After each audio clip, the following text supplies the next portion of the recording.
तो ईश्वर जब देवताओं की रचना करता है तो हमें ईश्वर के बनाए हुए देवताओं का पूजन करना चाहिए। मनुष्य के हाथों से बनाए हुए जो देवता हैं उनके पूजन से कोई लाभ नहीं है। ईश्वर के बनाए हुए देवताओं का पूजन होगा तो इस पृथ्वी पर सुख और शांति की वर्षा होगी। ऋषि दयानंद की अद्भुत देन है। आज एक अगला प्रश्न है कि देवताओं में और ईश्वर में क्या अंतर है।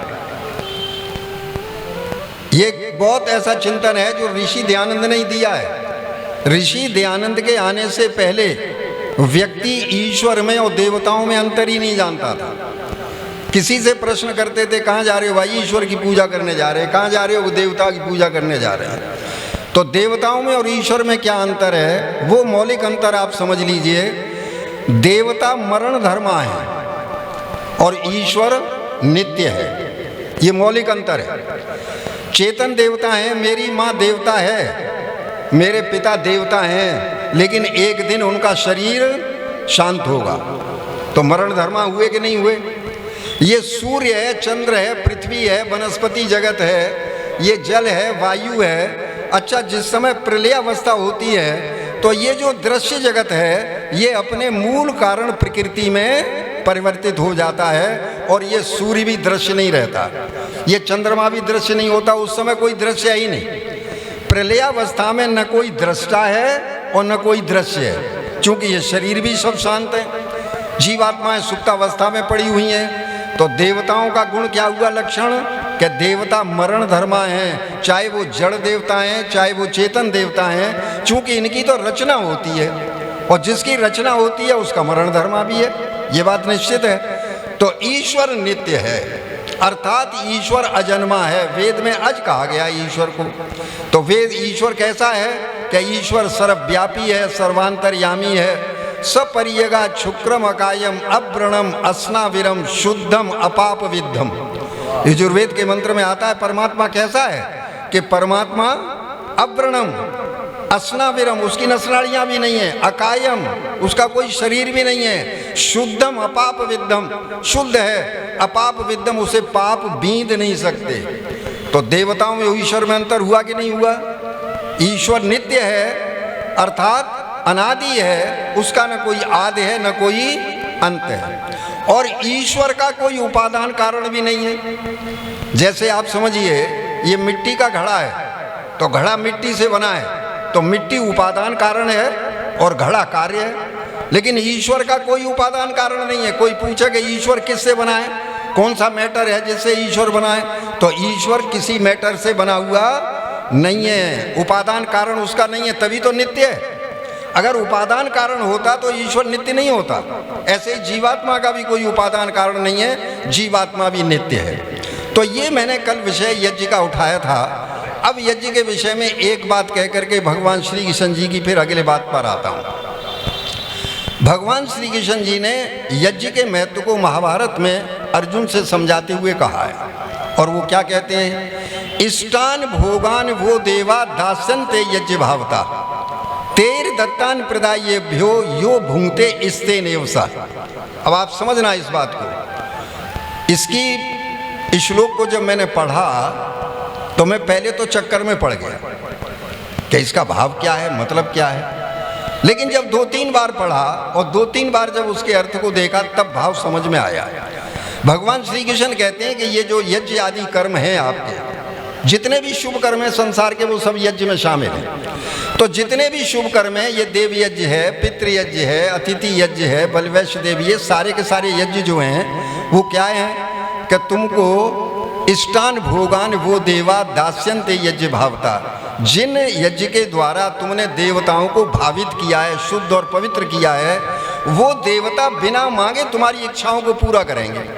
बिना मांगे वो तुम्हें अपने आप ही तुम्हारे ऊपर कृपा करेंगे, आपकी इच्छाएं मनोकामनाओं को अपने आप पूर्ण करेंगे, आपको कहने की आवश्यकता नहीं पड़ेगी। लेकिन आगे क्या कहते हैं? तेर दत्तान प्रदायेभ्यो, तेर माने उन देवताओं के द्वारा तुम्हें जो कुछ भी भोग पदार्थ प्राप्त हैं, अगर इन भोग प्राप्त में से तुमने उन देवताओं का भाग नहीं निकाला, भूंगते इस्ते नेवस, अगर तुमने खा लिया तो इस्ते नेवस, चोर की तरह से। मैंने कहा भगवान श्री कृष्ण यज्ञ न करने वाले को चोर की तरह से कह रहे हैं, ऐसा क्यों है? तो परिणाम क्या निकला आप सोचिए। हमारे पास जितने भी भोग पदार्थ हैं, हमारे जितने भी कल कारखाने चल रहे हैं, हम दुकान पर काम कर रहे हैं, कहीं सर्विस कर रहे हैं, दफ्तर में काम कर रहे हैं, कहीं पर भी हैं, तो उस कमा करके भोग पदार्थ ला रहे हैं कि नहीं ला रहे हैं? अच्छा, इन भोग पदार्थों में से आप सबका हिस्सा दे रहे हैं कि नहीं दे रहे हैं? अगर आप कहीं दुकान कर रहे हैं तो दुकान का किराया दे रहे हैं कि नहीं दे रहे हैं? अगर आपने 2 मजदूरों की सहायता ली है अपने काम में तो आप मजदूरों का वेतन दे रहे हैं कि नहीं दे रहे हैं? अगर आपने बिजली का मीटर लिया हुआ है तो बिजली का उसका पेमेंट कर रहे हैं कि नहीं कर रहे हैं? तो भगवान श्री कृष्ण कहते हैं कि जब तुम अपने भोग पदार्थों में से सबका हिस्सा दे रहे हो तो क्या देवताओं का भाग तुम्हारे भोग में नहीं है? देवताओं का भी तो भाग है। ये सूर्य का प्रकाश क्या तुम्हें सहयोग नहीं कर रहा? अगर अंधकार ही अंधकार हो, आप कोई उत्पादन कार्य कर सकेंगे क्या? क्या पृथ्वी में अन्न पैदा होगा? किसान का हल चलेगा क्या? क्या कोई दुकान खुलेगी? क्या कहीं से कच्चा माल आपको मिलेगा? अगर अंधेरा ही अंधेरा हो, सूर्य आपको अपना प्रकाश दे ही नहीं बिल्कुल, तो सूर्य के प्रकाश से तुम्हारे उद्योग धंधे चल रहे हैं। सूर्य की गर्मी से पृथ्वी में अन्न पैदा हो रहा है, सूर्य की किरणों से कार्बोहाइड्रेट अन्न में पैदा पड़ रहा है। तो जब सब देवता तुम्हारा सहयोग कर रहे हैं, चंद्रमा अपनी चांदनी से फलों के अंदर मिठास पैदा कर रहा है, चंद्रमा जड़ी बूटियों में रस डाल रहा है जो औषधियां बन के आपके रोग को दूर करती हैं, तो इन देवताओं का भाग तुम्हारे भोग में है या नहीं है? इन देवताओं के बिना क्या आप कोई उत्पादन कर सकते हो? क्या कोई नौकरी कर सकते हो? जल तुम्हें पीने को न मिले तो फिर शरीर काम करेगा क्या? अन्न खाने को नहीं मिले शरीर काम करेगा क्या? अगर आपको ये वायु बह रही है, ये वायु न मिले और ये वायु अभी बहना बंद हो जाए तो शरीर हमारा काम करेगा क्या? प्राणांत हो जाएगा। तो इन देवताओं का तुम्हारे भोगों में हिस्सा है। इसलिए ऋषियों ने व्यवस्था दी कि प्रत्येक गृहस्थी प्रतिदिन 16 आहुतियां दे करके अन्न ग्रहण करें। 16 आहुतियां। अगर आप देवताओं का भाग देवताओं का नहीं निकालते हैं तो भगवान श्री कृष्ण कहते हैं इसते नेव से चोर की तरह से हो, क्योंकि आपने देवताओं का भाग स्वयं खा लिया। तो 16 आहुतियां, थोड़ी सी सामग्री, थोड़ा सा घृत, घर के अंदर अग्नि को प्रज्वलित करो। माताओं बहनों जान लो, ये बहुत बड़ा काम है, नहीं तो आप सब ऋणी रहोगे देवताओं के। ऋण चुकता करना पड़ेगा, फिर लौट के संसार में आओगे। ये मैं व्यवस्था बताऊंगा कभी समय मिला तो, आपको लौट के फिर आना पड़ेगा। ऋण चुकाओगे। यज्ञोपवीत जब दिया जाता है तो यज्ञोपवीत के अंदर 3 धागे होते हैं कि प्रत्येक पुरुष और प्रत्येक महिला जन्म से ही 3 ऋणों से ग्रसित है। एक देव ऋण है, एक पितृ ऋण है और एक ये ऋषि ऋण। ये 3 ऋण हैं जिनका चुकता करना जरूरी है, नहीं तो फिर लौट के आओगे, फिर चुकता करना पड़ेगा। इनकी व्याख्या अभी मैं नहीं कर रहा, फिर लगेगा। अब आप छोटी सी व्याख्या और सुनो। यज्ञ को कहा गया है ये सर्वश्रेष्ठ दान है। यज्ञ के मुकाबले संसार में कोई दान नहीं है, इसके मुकाबले कोई दान नहीं है संसार में। 16 आहुतियों का दान 1 लाख रुपए के दान से भी बड़ा है। कहा कि ऐसा क्यों है? क्या ये इसलिए है कि आपने जब आहुति दी है तो आपने क्या कहा है? इदन्न मम, ये आहुति मेरी नहीं है। तो किसकी आहुति? क्या ये आहुति तो परमपिता परमात्मा की है, प्रजापति की है, अग्नि की है, सूर्य की है, तमाम प्रकार की आहुति, मेरी नहीं है। तो आपने अपने को अहंकार रहित किया। इदन्न मम, मेरी नहीं है, ये तो समस्त विश्व के लिए है। तो आपकी आहुति समस्त विश्व के लिए है, तो ये बताओ इससे बड़ा कोई दान हुआ क्या? आपने वायु को शुद्ध किया है, उड़ती हुई चिड़िया भी प्राण ले रही है, बंधा हुआ पशु भी प्राण ले रहा है, जो भी मनुष्य उस वायु के दायरे में आ रहा है वो भी प्राण ले रहा है। तो इससे बढ़ करके और कोई दान? क्योंकि इससे तो आप पशु पक्षियों का, वायुमंडल का, वनस्पति जगत का, मनुष्य का, महिलाओं का, सबका ही आप प्राण रक्षा कर रहे हैं इस यज्ञ के द्वारा। इसलिए इससे बढ़ करके कोई दान नहीं। ये तो दान है ही, लेकिन अभी आप लोग यहाँ दान दे रहे हैं। ये दान क्यों दिया जा रहा है? मैं आपका दार्शनिक महत्व बताता हूँ दान का। दान तो आप सभी जानते हैं तभी दे रहे हैं, दान के महत्व को भी जानते हैं, लेकिन इसका दार्शनिक महत्व सुनिए। ऋग्वेद का मंत्रांश है। मंत्रांश क्या कहता है? प्रणियादिन्याय धमानाय तव्यान द्रागियांस मनु पश्येत पंथाम। हे संसार के लोगों, तुमने अभी कल का दिन नहीं देखा है, अभी तुमने आने वाले दिन नहीं देखे हैं, मृत्यु के बाद मिलने वाला जो लोक है वो भी हमने नहीं देखा है, मृत्यु के बाद मिलने वाला जो लोक है वो भी हमने नहीं देखा है। तो ऋषियों ने कहा कि जब तुमने नहीं देखा है, क्या तुम सुख चाहते हो आने वाले दिनों में भी? जो दिन हमने नहीं देखे उसमें भी सुखी रहना चाहते हो? हाँ, सुखी तो रहना चाहते हैं। जो दिन हमने नहीं देखे उनमें भी हम सुख चाहते हैं, और मृत्यु के बाद मिलने वाला जो लोक है वो उसमें भी हम सुख चाहते हैं। तो ऋषियों ने कहा, वेद भगवान ने कहा, प्रणिया दिन्नाय धमानाय तब्यान, हे संसार के लोगों, अगर तुम्हारे पास कोई याचक आ जाए तो उसकी आवश्यकताओं को पूरा करना, दान देना, मने मत करना कि बाबा आगे जाओ, क्योंकि तुम्हारे पास आया है कुछ आशा से आया है। अगर वास्तविक है वो, अगर छल कपटी है तो आप उसे मत दीजिए, लेकिन वास्तव में आवश्यकता वाला है तो उसकी आवश्यकताओं को पूरा करिए। क्यों कि आपने लंबा यात्रा नहीं देखी है। ये जीवात्मा लंबी यात्रा पर है, और इस जीवात्मा का अंतिम जो लक्ष्य है, अंतिम जो घर है वो मोक्ष है। तो इस जीवात्मा कब तक यात्रा करेगा इन शरीरों में? कि जब तक इसे मोक्ष प्राप्त नहीं हो जाता, जब तक ब्रह्म प्राप्त नहीं हो जाता, तब तक ये जीवात्मा विभिन्न योनियों में आता हुआ यात्रा पर है। अच्छा ये बताओ, ये जीवात्मा यात्रा पर है, तब तक यात्रा पर है जब तक इसकी आखिरी स्टेशन मोक्ष नहीं आती है। तो ये विभिन्न योनियों में जाएगा कि नहीं जाएगा अपने किए हुए कर्मों के अनुसार? तो इसे हर योनि में भोग चाहिए कि नहीं चाहिए? क्या इसे हर योनि में भोग चाहिए? बिना भोग के तो दुखी रहेगा। तो वेद ने कहा कि जब तुम हर योनि में भोग चाहते हो तो फिर उसके लिए जमा तो करो कुछ परमात्मा के खाते में, तुम्हें हर योनि में भोग मिलेगा। तो कहा, प्रणिया दिन्नाय धमानाय तब्यान, बस दान देते रहो। ये दान तुम्हारा परमात्मा की बैंक में जमा होता है। ये यहाँ की कनारा बैंक से स्टेट बैंक में जमा नहीं हो रहा, ये परमात्मा की बैंक में जमा होता है। शुभ काम के लिए दिया गया धन परमात्मा की बैंक में जमा है, और वो तुम पर कई गुना होकर के वापस आएगा। तो एक व्यक्ति ने कहा कि आचार्य जी आप विश्वास करा दो तो मैं दान दिया करूँगा। मेरे पास तो 1000 रुपये थे जेब में, और मैं आपकी बातों में आ गया, मैंने 500 रुपये आर्य समाज को दान में दे दिया, मेरी जेब में तो 500 ही रह गए। अब ये बताओ, ये 500 जो मैंने आर्य समाज को दे दिए, ये लौट के कैसे आएंगे? विश्वास होगा तभी तो वेद को मानेगा। वेद मंत्र पर विश्वास करना भी बड़ा जरूरी है। इस संसार को देखो, वेद मंत्र पर विश्वास करो। मैंने कहा, देखो परमात्मा की 1000 आँख है, वो तुम्हारी आवश्यकताओं को भी समझता है, अगले लोग को भी समझता है, तुम्हें वो 1000 गुना करके वापस देगा। 1000 गुना बोला, 1000 गुना, अरे चलो 10 गुना ही दे दे, 1000 गुना आप तो कह रहे हो। मैंने कहा 1000 गुना मिलेगा, तो क्या आप कोई मुझे समझाओ, मैं दान दिया करूँगा। मैंने कहा अच्छा चलो, ये मान लो ये आपका नगर है, और इस नगर में कोई सबसे बड़ा धनपति व्यक्ति है, सबसे अधिक धनवान, उसके लड़के का विवाह हुआ है। साल 2 साल बाद बहू जो है डिलीवरी के लिए हॉस्पिटल में एडमिट हुई है। तो वो जो धनपति आदमी है, सेठ नाम से समझ लो, वो सेठ जो है डॉक्टर साहब को फोन कर रहा है, डॉक्टर साहब कोई खुशखबरी है क्या? डॉक्टर साहब कह रहे हैं, सेठ जी चिंता मत करो, लड़का पैदा हुआ है, लड़की पैदा हुई है, संतान सुख है। सेठ जी ने डॉक्टर साहब का धन्यवाद किया है, कारें दौड़ने लगी हैं, हॉस्पिटल को धन्यवाद दिए जा रहे हैं, बधाइयाँ आ रही हैं, लड्डू बट रहे हैं, महिलाएं दौड़ रही हैं घर की। तो मैंने उस व्यक्ति से कहा जिसने मुझसे प्रश्न किया था कि एक बात बता, ये जो लड़का अभी पैदा हुआ है, मनुष्य योनि में आया है, क्या इसने अभी कोई कर्म किया है?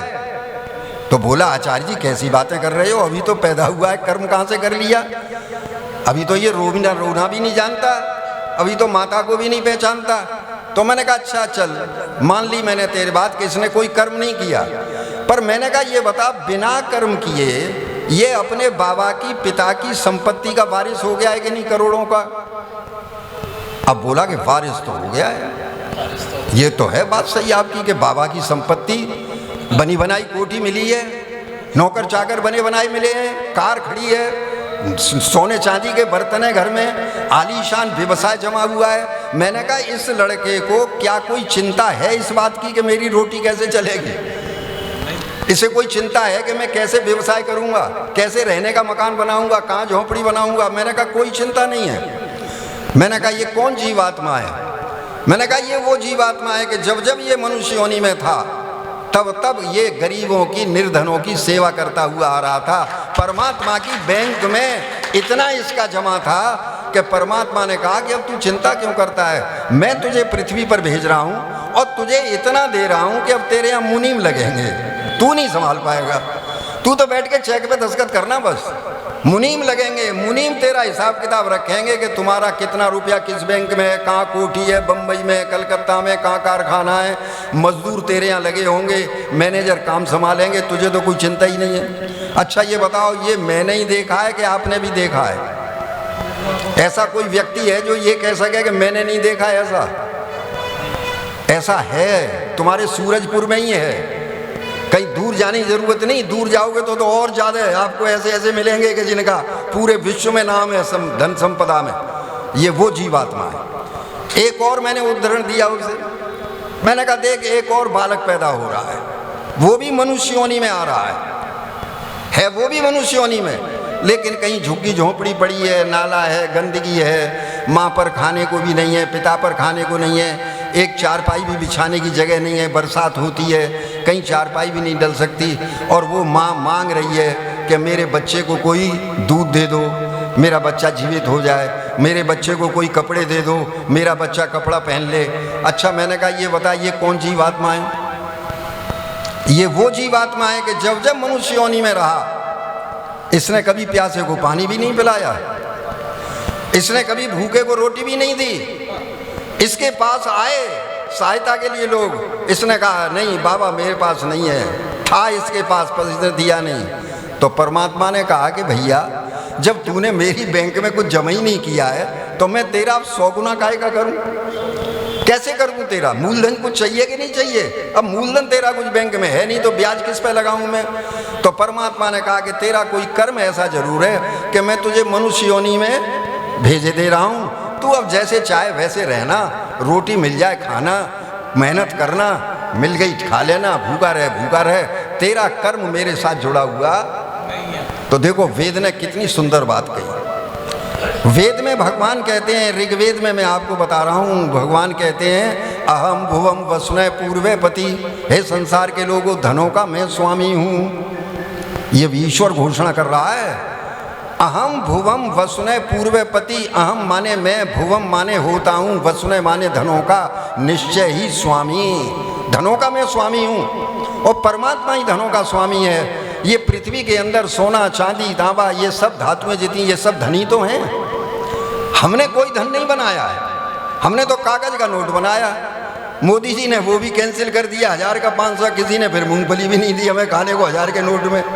हमारा तो कागज का नोट है जो देश में ही चलता है, लेकिन परमात्मा का धन है, सार्वभौमिक धन है, सार्वकालिक धन है। किसी भी कोने में लेकर के सोना चला जाओ, आपको सब रहने की पूछेंगे, सब खाना देंगे, सब व्यवस्था बनाएंगे। सोना संसार के कोने कोने में स्वीकार है, चाहे कम्युनिस्टिक कंट्रीज हैं, चाहे आपके पूंजीपति देश हैं, चाहे कोई है कि नहीं बोलो? तो परमात्मा का धन कैसा है? सार्वभौमिक धन है, सार्वकालिक है, अर्थात न वो सड़ता है, न गलता है, न कुछ होता है। परमात्मा के सोने में कहीं सुना है आपने कि दीमक लग गई? कागज के नोटों में दीमक लग गई, भीग गए तो खराब हो गए। लेकिन परमात्मा का धन ऐसा है कि सदियों से आपके घर में सोना रखा है, न उस पर काई लगी है, न दीमक ने खाया है, न गला है, न सड़ा है, इस्तेमाल हो रहा है बराबर।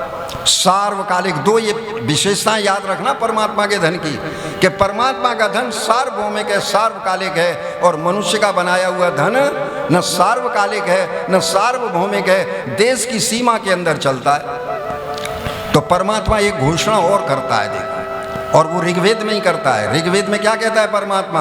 अहम वृष्टिम दासुसे मर्त्याय।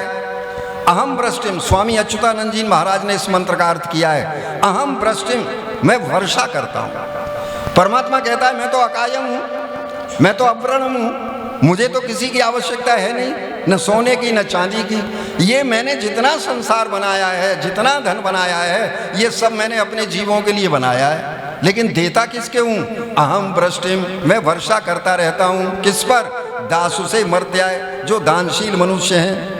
मर्त्याय शब्द मनुष्य के लिए आया है चूंकि मरण धर्म है ये, और दासु से माने दानशील। अहम वृष्टिम दासु से मर्त्याय, मैं दानशील मनुष्यों पर इसकी वर्षा करता रहता हूँ। अब आप बताइए इससे बड़ा प्रमाण और क्या चाहिए? जिस परमपिता परमात्मा ने वेद का ज्ञान दिया है, वही परमपिता परमात्मा वेद में स्वयं घोषणा कर रहा है कि संसार के लोगों, धन मेरा है, लेकिन मैं धन की वर्षा करता रहता हूँ, लेकिन उन पर वर्षा करता हूँ जो दानशील मनुष्य हैं, अर्थात अपने पुरुषार्थ की कमाई से दीन दुखियों की सेवा करते रहते हैं। परमात्मा की वाणी वेद का प्रचार कर रहे हैं। आप जो धन दे रहे हैं, ये परमात्मा की वाणी वेद के प्रचार में इस्तेमाल हो रही है, इसलिए ये परमात्मा की बैंक में जमा हो रहा है धन। एक घोषणा और करता है, देखो परमात्मा कहता है, अहम दासुसे विवजाम भोजनम, अहम दासुसे, मैं दानशील मनुष्यों के विवजाम भोजनम, विभिन्न प्रकार के पदार्थों की और भोजन की भी व्यवस्था करता हूँ। अर्थात दानशील मनुष्य कभी भूखा नहीं रहता, उसका धन घटता नहीं है, दान देने से उसका धन बढ़ता ही जाता है। बंधुओं, मैं वेद की आपको कहाँ तक प्रशंसा करूं। परमपिता परमात्मा ने जो घोषणाएं की हैं, बस हमारा दुर्भाग्य इस बात का रहा कि ब्राह्मण वर्ग वेद से हट गया। ब्राह्मण वर्ग जो था हमारा मार्गदर्शक था, जब ब्राह्मण वर्ग वेद से हट गया और जो क्षत्रिय थे वो सुरा और सुंदरी में डूब गए, दरबारों में नाच और नृत्य चला करते थे, उसका भयंकर परिणाम ये निकला कि जो आर्य जाति ज्ञानवान जाति थी, वीर जाति थी, वो 2000 वर्ष गुलाम रही। 2000 वर्ष, ये दुर्भाग्य है देश का। इतना शानदार ज्ञान होते हुए जो संसार के किसी कोने में नहीं है, केवल जो ज्ञान भारतवर्ष को प्राप्त हुआ वेद का, और उस ज्ञान के होते हुए भी ये मनुष्य जो है 2000 साल तक गुलाम रहा। इस गुलामी के क्या कारण है वो तो अलग कथा है। आज मैं जिस बात पर आपके सामने ध्यान ला कर रहा हूँ वो एक दान की बात है। दान का दार्शनिक महत्व है। ये दान आपका जीवन में हर योनि में काम आता है। उसने एक प्रश्न और किया, वो भी आपको और बता दूं। बोला कि आचार्य जी एक बात बताइए, मैंने दान दिया, सब कुछ किया, लेकिन मेरा कोई कर्म बिगड़ गया, और कर्म के बिगड़ने से परमात्मा ने मुझे मनुष्य योनि भी नहीं दी, मेरी मनुष्य योनि भी छीन ली। मैंने कहा चल कोई बात नहीं है, छीन ली, कर्म का फल तो भोगना ही पड़ेगा, और मुझे परमात्मा ने कुत्ता की योनि में भेज दिया। अब आप ये बताइए, मेरे दान वान का सब मामला बेकार गया? मैंने कहा बेकार नहीं गया तेरा, तुझे कुत्ते की योनि में भी तो भोग की जरूरत थी। दान देता हुआ आया है, इसलिए कर्म बिगड़ने से कुत्ते की योनि में तो पहुंच गया, लेकिन तेरा दान कुत्ते की योनि में भी काम आ रहा है। परमात्मा ने तुझे ऐसे घर में भेज दिया है कि तेरा एसी कमरा है रहने का, एसी कमरा, और देख तेरा बिस्तर है, तू बीमार पड़ जाता है, वो कुत्ता कह रहा है तू बीमार पड़ जाता है तो डॉक्टर को फ़ोन किया जाता है, डॉक्टर दौड़ा दौड़ा आता है, तेरे नहलाने के लिए नौकर लगे हुए हैं, बढ़िया शैम्पू का इस्तेमाल होता है। ये बता तुझे दुख किस बात का है? ठीक है तेरा कर्म बिगड़ गया, परमात्मा ने मनुष्य योनि नहीं दी, लेकिन तूने जो दान दिया है तो तेरा भोग तो साथ आ रहा है, तू भोग के लिए तो दुखी नहीं है। मैंने कहा उस कुत्ते को देख जो गली गली में घूम रहा है, हर द्वार पर जा रहा है, बेचारा डंडा और मार देता है, कोई उसे एक टुकड़ा भी नहीं डाल रहा है, वो भी तो कुत्ते की योनि में है। तो तुझ में उसमें अंतर है या नहीं है? और मैंने देख जब उस सेठ की घरवाली सेठानी जी जब घूमने जाती हैं तो तुझे साथ ले जाती हैं कि नहीं ले जाती हैं, चैन पकड़ के? कितना आदर सत्कार है तेरा। कार में जा रही हैं तो कार में तुझे ले जा रही हैं, गोद में लेकर के दिखा रही हैं दूसरों को, देखो कितना बढ़िया बच्चा है वो, कैसे बढ़िया बाल हैं, कितना सुंदर है, कितना आकर्षक है। और मैंने कहा देख सेठानी का भी बच्चा है, उसे नौकरानी खिला रही है। संसार है विचित्र के नहीं है? सेठानी का भी बच्चा है, वो मनुष्य योनि में है, और सेठानी के बच्चे को खिलाने के लिए घर में नौकरानी लगी हुई है। बच्चा रोता है तो वो नौकरानी बाहर टहलाने ले जाती है, इसको बहला के ला, ये क्यों रो रहा है, भूखा है तो दूध बना के पिला। और जो पिल्ला है, पिल्ले का बच्चा, सेठानी जी उसको दूध खुद बना रही हैं कि भूखा है मेरा बच्चा, भूखा है, वो बच्चा है उनका। आप देखो कितना संसार बहुत आनंदमय, संसार बड़ा आकर्षक है और संसार बड़ा आनंदमय है। मैं आपको बता दूं, बस समझ करके चलने का काम है और कुछ नहीं। अगर आपने समझ करके इस संसार में चले तो आनंद ही आनंद है, कहीं भी दुख नाम की कोई चीज़ नहीं। परमात्मा दुख देना ही नहीं चाहता जीवात्माओं को, परमात्मा को आपको आनंद देता है ना, परमात्मा है ही नहीं दुख देने वाला।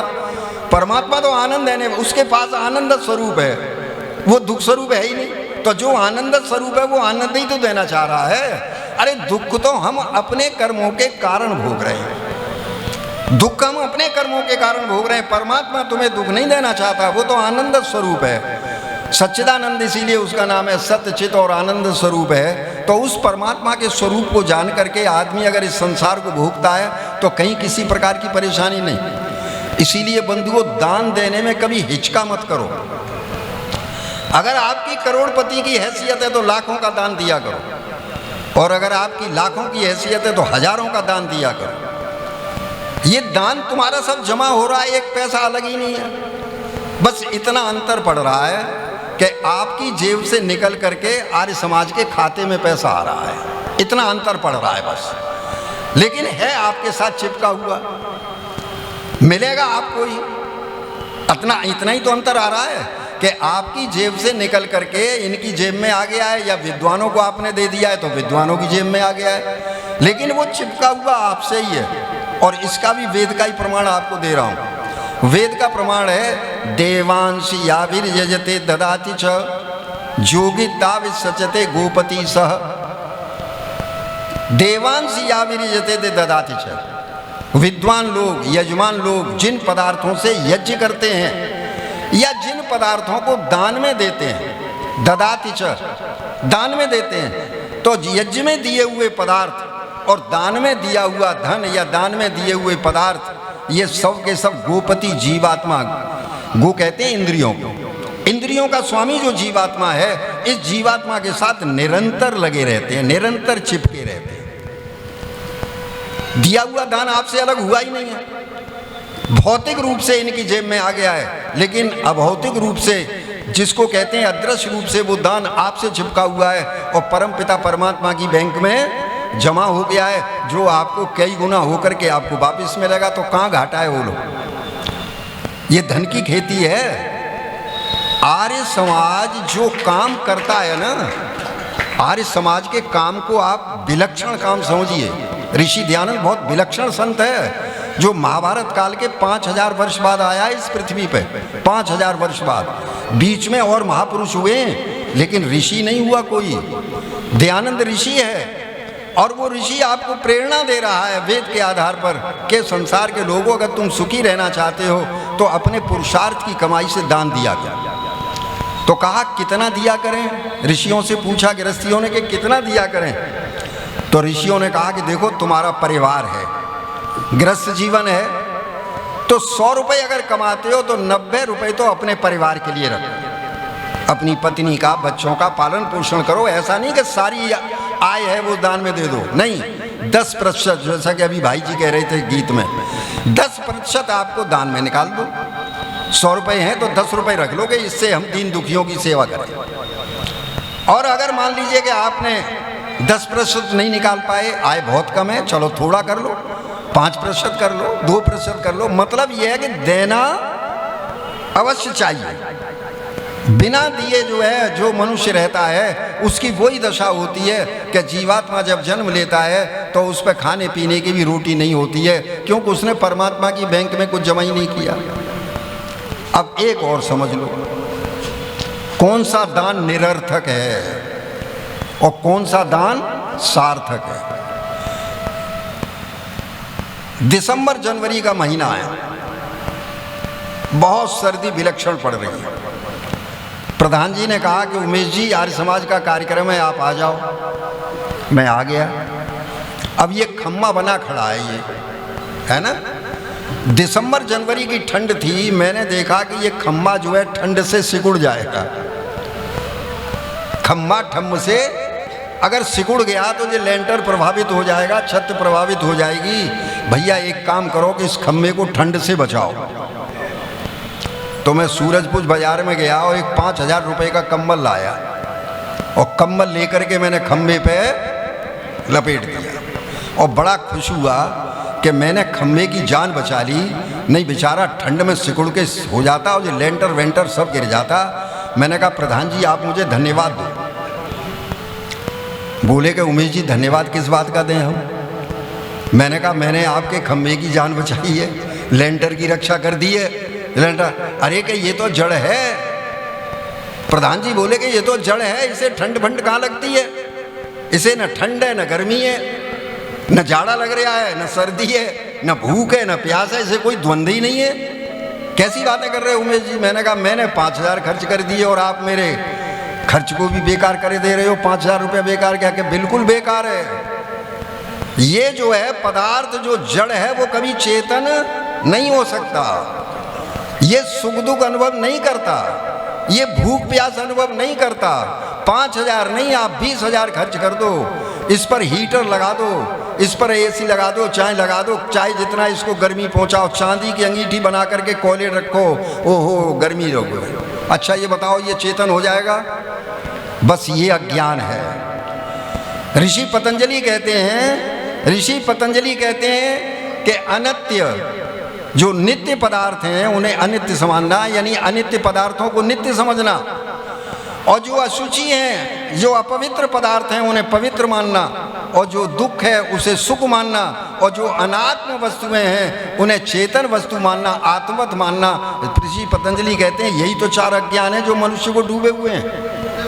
अज्ञान से बचना है। बंधुओं ये रुपया मेरा बेकार गया 5,000। अगर मैं ये कम्बल लेकर के किसी गरीब को दे देता जो वास्तव में ठंड से पीड़ित था, जिसका रक्त जम जा था और रक्त जम करके बेचारे की मृत्यु हो सकती थी, अगर उसको दे दिया जाता तो उसकी रक्षा होती, क्योंकि वो सुख दुख अनुभव करता है, वो जाड़ा गर्मी अनुभव करता है, वो भूख प्यास अनुभव करता है, वो चेतन प्राणी है। जो चेतन ही नहीं है वो कहाँ से कोई अनुभव करेगा? उसे कोई द्वंद्व है ही नहीं चेतन को। इसलिए संसार के अंदर केवल 2 चेतन हैं, एक जीवात्मा और एक परमात्मा। केवल 2 चेतन पदार्थ हैं, और तीसरा जो प्रकृति है, जो ब्रह्मांड के अंदर जो 3 तत्व हैं, प्रकृति जड़ है, आप उसे चेतन बना नहीं सकते। संसार का कोई वैज्ञानिक, कोई वैद्य, कोई डॉक्टर जड़ पदार्थ को चेतन नहीं बना सकता, क्योंकि जड़ पदार्थ का गुण ही जड़ है। तो आप चेतन उसे बना, अब चेतन बना करके उसका व्यवहार आप चाहे कुछ करो, ये तो आपका है अज्ञान कि आप चेतन को, जड़ को चेतन समझ करके उसके साथ व्यवहार कर रहे हैं कि हम तो केसर की खिचड़ी का भोग लगाएंगे, कि हम तो भाई जो चाहो सो करते रहो, तुम चाहे हजारों करोड़ों रुपया खर्च करो, लेकिन वो है सब निरर्थक। ये आपको अगर कोई समझना है तो ऋषि दयानंद का सत्यार्थ प्रकाश का 11वां समोल्लास पढ़ लेना, 9वां 10वां पढ़ लेना। परमपिता परमात्मा की व्याख्या, जीवात्मा की व्याख्या, सृष्टि की व्याख्या, भक्ष और अभक्ष पदार्थों की व्याख्या, ये सत्यार्थ प्रकाश जो आज हमारे प्रधान जी ने आप लोगों को भेंट में दिए हैं, ये अमूल्य निधि है, अमूल्य निधि। इसलिए बंधुओं इन बातों पर चिंतन करना है। इन्हीं बातों के चिंतन करने से समाज सुधार होगा। कल स्वामी जी रात को कितना सुंदर प्रवचन समाज सुधार पर कर रहे थे। अच्छा ये बताइए, जब आपकी बुद्धि पवित्र होगी, जब आपका अविद्या अंधकार मिटेगा, तभी तो समाज के अंदर कुरीतियां मिटेंगी। कुरीतियां मिटा कैसे लोगे? कुरीतियां तब मिटेंगी जब कुरीतियों को कुरीति समझा जाए। जब कुरीति को कुरीति समझा जाए तभी तो मिटाओगे आप। और कुरीति को हम कुरीति समझ ही नहीं रहे हैं, हम तो उसे धर्म समझ रहे हैं। भगवान श्री कृष्ण ने गीता में एक बहुत सुंदर बात कही है, धर्मम अधर्मम मिति या मन्यते तमसावृता। तमोगुण से युक्त बुद्धि जब धर्म अधर्म को धर्म समझ करके ही कार्य कर रही है अधर्म, और उसे धर्म समझ रही है, और धर्म समझ करके वो उसे चल रही है, तो अब आप ये बताओ उस समय आप कैसे कर लोगे? जब हमारी बुद्धि ही और अधर्म को धर्म ही समझ करके चल रही है, तो कुरीति मिटेगी कहाँ से?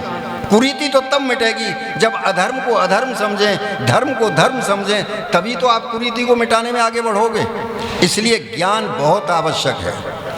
आर्य समाज का आंदोलन है ज्ञानी बनो, आर्य समाज का आंदोलन है समझदार बनो, आर्य समाज का आंदोलन है स्वाध्याय करो। बिना स्वाध्याय के बुद्धि पवित्र नहीं होगी। जब तक ऋषियों का साहित्य नहीं पढ़ोगे बुद्धि पवित्र नहीं होगी। एमए पास होने से, पीएचडी करने से इनसे कोई बुद्धि पवित्र नहीं होती। अगर एमए पीएचडी करने से बुद्धि पवित्र होती तो आज लड़का लड़के से विवाह कर रहा है। हिंदुओं की दशा तो देखो, लड़की लड़की से विवाह कर रही है, और सुप्रीम कोर्ट कह रहा है कि ये अपराध नहीं है, ये तो मौलिक स्वतंत्रता है, हर जीव को स्वतंत्र रहने का अधिकार। ये सुप्रीम कोर्ट के जजेस बैरिस्टर कोई मामूली हैं क्या? आप बताइए कितने योग्य हैं, कितनी योग्यता प्राप्त है, लेकिन उनकी बुद्धि भी धर्म के अनुसार कार्य नहीं कर रही है। चूंकि वो वेद के विद्वान नहीं है, वो इन ग्रंथों के विद्वान हैं जो मानव जाति ने बनाए हुए हैं, इसलिए उनकी धर्म बुद्धि जागृत नहीं है। अगर धर्म बुद्धि जागृत होती तो वो कहते ये अपराध है, ऐसा नहीं हो सकता समाज के अंदर, इससे मानव सृष्टि का संहार होगा, इससे तो सृष्टि ही समाप्त हो जाएगी। लड़के लड़के से विवाह, लड़की लड़की से विवाह, ये धर्म बुद्धि है क्या? आप जरा विचार करो। इसलिए भगवान श्री कृष्ण कहते हैं सात्विक बुद्धि का होना बहुत आवश्यक है। अगर सात्विक बुद्धि है तो आप धर्म अधर्म का भेद समझ सकोगे, सत्य असत्य का भेद समझ सकोगे। इन शब्दों के साथ समय बिल्कुल इजाज़त नहीं देता, 1 मिनट भी समय से आगे बढ़ना मुझे अपराध सा लगता है, क्योंकि दूसरे विद्वानों का समय होता है। अब आपकी सेवा शाम को और कल प्रातःकाल 1 वचन और होगा। आप 2 प्रवचन बाकी हैं। आप सबसे निवेदन है कि आइए, आप सुनिए आर्य समाज को, ऋषि दयानंद को सुनिए। ऋषि दयानंद जैसा ऋषि मैंने आपको बताया महाभारत काल से लेके 5000 साल तक नहीं आया। धन्यवाद।